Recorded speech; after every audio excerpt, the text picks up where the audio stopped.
Hey guys, what's up? Welcome back here to today's edition of Intuitive Angling, and man, I really appreciate you guys checking out today's video and spending some of your time with me. We're going to be talking about the absolutely disgusting display of spotlighting that's going on right now at Kentucky Lake at the first day of the Bass Pro Tour event down there. Guys, this is going to make you sick when you see and hear this, so we're going to get into that in today's video. And we're never going to normalize this here on the channel. It's like, I know a lot of people, well, not a lot of people, but there's a very vocal minority of people and businesses like Bassmaster that want people like myself just to sit down and shut up. But we're not going to do it. We're never going to normalize this destructive technology. We're going to call it out every time we see it. We're going to call it out and bring it to public awareness, and that's what we're going to do in today's video. Also, guys, before we get started, a couple quick things. Just like to invite everybody to please consider hitting that subscribe button here at Intuitive Angling. If you like the content, that's a good way to support the channel. We're about, I think, 1,500 shy of 150,000 subscribers now. Much appreciated if you could do that. And also, anybody interested in booking an on-the-water lesson with me, you can do that by going to my Facebook page, Randy Blaukat Professional Angler, and just shoot me a private message for all the details on that. So I really appreciate it. Okay, guys, it started out, to be honest with you guys, I forgot there was even a MLF Bass Pro Tour tournament going on. I don't follow the Bass Pro Tour much. I just can't get into it. To be honest with you guys, I just cannot get into it. I mean, we've talked about that, and that's a topic for another video. But anyway, this morning, I started getting a bunch of messages from my subscribers and private messages and all this stuff about what's going on at Kentucky Lake with just the complete spotlighting benefit tournament down there. Every guy that was texting me this morning says it's unwatchable, I can't watch it, I'm disgusted, on and on and on. So anyway, I tuned in a little bit, went through the gallery, saw some stuff, and guys, it'll just make you sick. I mean, seeing it in there, it's seeing what our sport has turned into, and the Kentucky Lake tournament is a prime example of that. Now, let's fast forward a little bit, or go back in time a little bit. Here it is, we're in June at the time of filming this video. For a lot of guys out there, probably weren't even born when I'm getting ready to tell you the story. Back in 1987, we had a Bassmaster Invitational on Kentucky Lake the same time of year, first week of June, I believe it was. Denny Brower won the tournament flipping shallow bushes.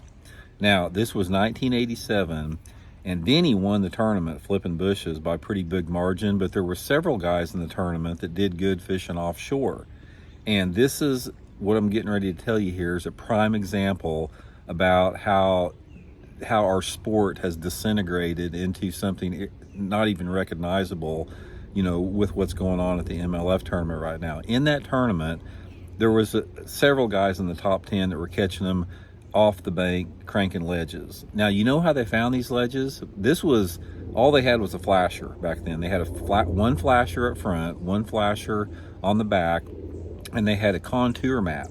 Now, most of these contour maps back then, you couldn't even get them in tackle stores. You had to order them off the U.S. Geological Survey chart.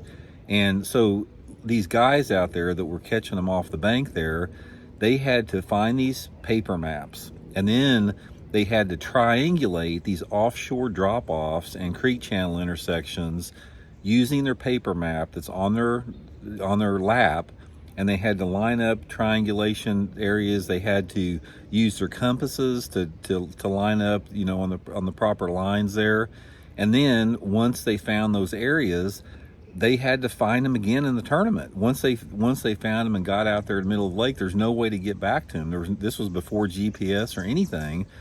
So think about the skill level and the talent involved for somebody to take a flasher and a paper map, find these way offshore structures at Kentucky Lake, triangulate them, and be able to line up them and find the fish at the same time, figure out how to catch the fish on these areas. That is real bass fishing. That is skill. It takes a tremendous amount of skill to do that. And in that particular tournament, it's like everything worked out perfect. Denny won the tournament flipping shallow bushes, which is impossible to do now. There'll never be another tournament won as long as the spotlight machine is allowed on Kentucky Lake flipping bushes. But Denny won the tournament flipping bushes, as he rightly should have, real bass fishing. And there was 3 or 4 guys that finished in the top 10 of the tournament, fishing Texas rig worms and stuff like that on drop-offs that they had found using their talent and skill as a bass angler.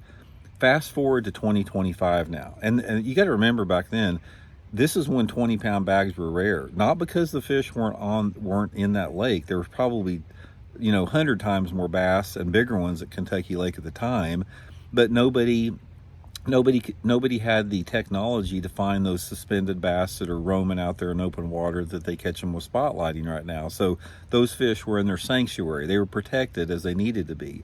Fast forward to today, 2025, they freaking caught massive bags down there that would never in a million years have been caught without forward-facing sonar. If you guys saw some of the anglers talking about Kentucky Lake a couple of days ago practicing, they were all bitching and moaning. Fishing is tough and it sucks here.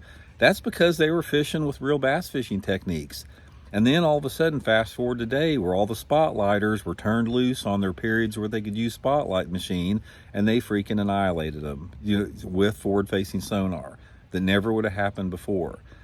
Guys, this is what I'm talking about how our tournament fishing and our fishing in general has reached a point where it's just, I'm embarrassed. I'm embarrassed for the sport. I'm embarrassed for the people that use forward-facing sonar. I'm embarrassed for the tournament organizations that allow it. I'm just disgusted with it. And it's not because I'm some old washed-up geezer that lives in the past that, is trying to hold on to the old ways. It's just not right. There are some things in life that are just not right. It doesn't matter how you want to put lipstick on a pig on this thing. Going out and catching 100 pounds of bass at Kentucky Lake on one day using forward-facing sonar is a bunch of bullshit. It's not fishing. It's not fair chase. There's no talent. There's no skill involved with it whatsoever. All you dudes that say out there that, okay, just because you got forward-facing sonar doesn't mean they're going to jump in the boat. There's people that have forward-facing sonar that doesn't catch them. Whatever. It's not, take that talking point away from it. And all the guys that are catching him using forward-facing sonar would never have caught those bags without it. You can't tell me, if you look through some of those weights at Kentucky Lake right now, which are just unbelievable, none of those fish would have gotten caught without it. I mean, you would have, if that tournament was relegated to flashers and paper maps, like it should be in fishing for the baseline, you would see realistic weights caught. You would see probably somebody had 17 or 18 pounds, that was going to be leading the tournament, and it would probably take, 11 or 12 pounds to be in the money. That is the baseline for real bass fishing. It's the same if you put these high velocity golf balls and clubs, which would allow people to hit 400-yard drives and shoot 59 and 60 in PGA events. It's spiking the punch. It's the same thing we're seeing in bowling right now with all the high-tech bowling balls and all the the different type of, technological advancements they've had with lane, material technology. And you've got people bowling 800 series now that don't even turn a head. And, back when bowling was real, somebody once every 5 years may bowl an 800 series, and now every night they do. So anyway, guys, this is just another one of those things. It's like MLF tried to, placate, some of the people that were really, the majority of the bass anglers that were against it by, allowing forward-facing sonar in one period, not in the others. It doesn't matter, guys. They can catch all their weight in the time that they have it on there. It's like when you have forward-facing sonar, you don't need 2 periods. That's a half measure. It doesn't do anything. They might as well not even have changed any rules, because forward-facing sonar is still dominating the tournaments 100%. The Kentucky Lake tournament will get one spotlighting 100%. I don't even know if there'll be anybody that makes a check in that tournament that's not using it. Maybe 1 or 2 guys that squeak in with it. But anyway, guys, it's just, we're getting into that. I mean, it's 12 months out of the year now, but we're really getting into the season now where you're going to see the complete domination. As soon as these tournaments start going up north into smallmouth waters, it's going to be absolutely disgusting and sickening watching them stare down at that screen. And if it wasn't such a big deal then why are all these podcasters talking about it all the time? Guys, I have watched several of the more well-known podcasters in this country that say they're sick of hearing about forward-facing sonar. They don't want to talk about it. You know, let's stay positive, all this crap. And then they wind up talking about it because you can't get around it. There's no spinning this into a positive. There's nothing positive about it. I've said it before and I say it again.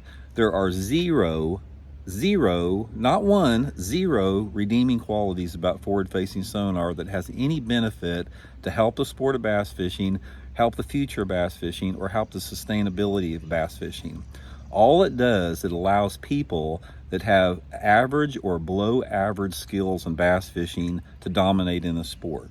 That's all it does. And for all you guys out there that say all these guys that use forward-facing sonar, they do just as good without it, you guys, you probably believe the earth is flat if you believe that. That is not true. The only way to find out, if you just want to speculate on that, get rid of forward-facing sonar for 2 years completely, and then we'll see. But we're reaching a precipice right now where forward-facing sonar is such a dominant force in the sport. When you talk about anglers that are reaching the top levels in the Bassmaster Elite Series or the Bass Pro Tour or whatever, they cannot reach those levels without being masters at forward-facing sonar. These are people that are hooked up with their umbilical cord to this unit that is literally life and death for them, and that's why they claw and fight and claw to keep it legal, because they know that their livelihood and their career depends on artificial technology, because they do not have the skills that's required like was needed in 1987 to actually catch bass like they're real bass fishing. So let's stay on it, guys. We got the momentum on our side. Don't let them tell you about it. We've had more and more people are starting to vocalize their opposition against it. More and more well-known people are. We've got the ear of the tournament organizations. They're bleeding memberships, they're bleeding sponsorships, they're bleeding public opinion, and their arms are getting twisted into having to do something about it.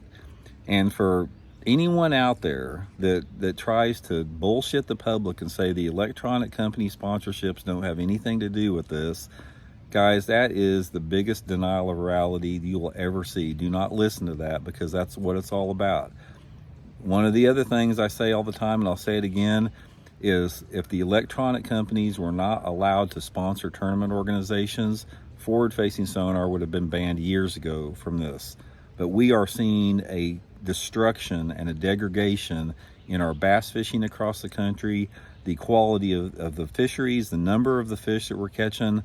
And do not let the illusion that's going on right now at Kentucky Lake, when some guy catches 95 or 100 pounds of bass spotlighting, do not fall for the illusion that that fishery is healthy.